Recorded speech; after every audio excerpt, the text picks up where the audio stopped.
Temuan ribuan warga Bandung yang mengidap penyakit HIV bikin heboh publik.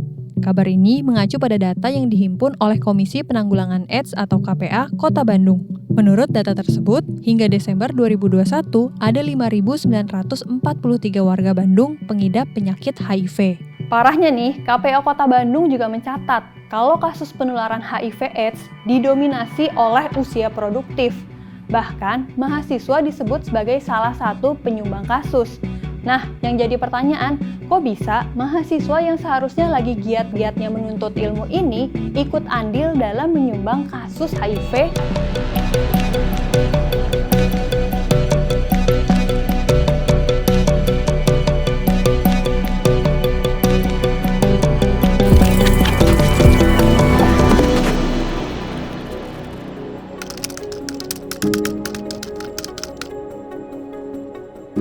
Sepanjang tahun 1991 sampai 2021, sedikitnya terdapat 5.943 kasus HIV/AIDS di wilayah Kota Bandung. Nah, dari jumlah ini, kelompok usia mahasiswa menyumbang 6,97%.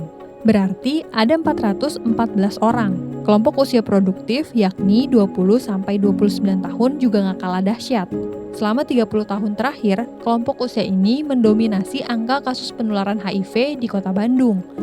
Tercatat, sebanyak 44,84% atau 2.664 orang berasal dari rentang usia tersebut.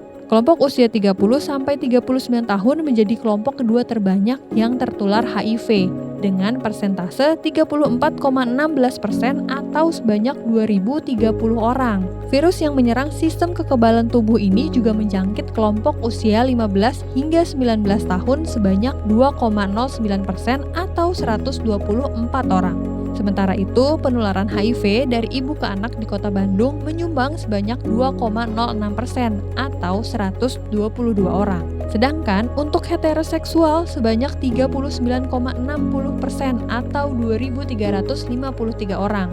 Pengguna nafsa suntik 31,71% atau 1.884 orang. Dan terakhir, homoseksual 22,12% atau 1.314 orang. Ya, kalau dilihat dari angkanya, sebetulnya mahasiswa nggak nyumbang terlalu banyak sih. Tapi yang menjadi perhatian, mahasiswa termasuk usia produktif, sekaligus pemuda harapan bangsa. Jadi sayang banget kalau sampai harapan-harapan bangsa ini keganjal karena masalah kesehatan. Terus, kenapa anak-anak muda rentan tertular HIV? Kayak gimana sih emang gaya hidup para remaja?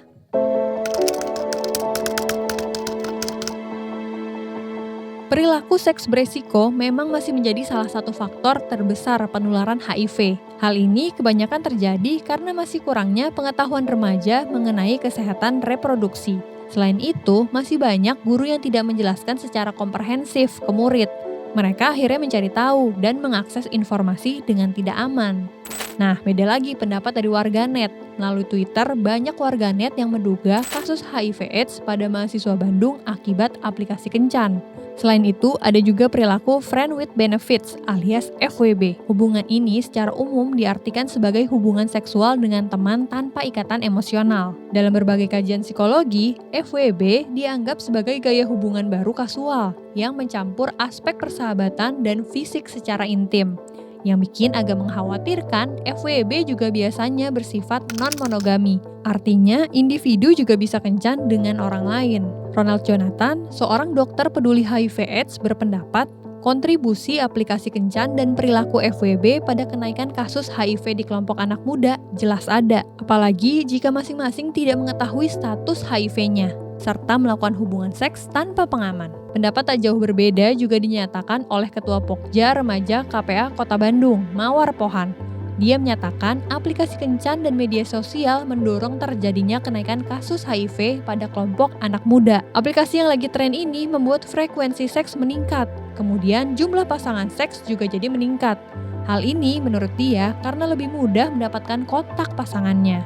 Nah, hubungan yang rentan tertular HIV/AIDS gak cuma menimpa hubungan tanpa status kayak FWB aja. Ternyata hubungan pernikahan juga gak serta-merta bisa bebas dari penularan HIV/AIDS. Soalnya tercatat ada 664 ibu rumah tangga di Kota Bandung positif mengidap HIV. Diduga mereka tertular dari suaminya yang suka gonta-ganti pasangan, tapi saat berhubungan seksual tanpa menggunakan alat pengaman. Hadeh. Terus ada nggak sih upaya dari pemerintah buat mencegah penularan HIV/AIDS, khususnya buat di Jawa Barat nih, yang angka kasusnya lagi menyita perhatian?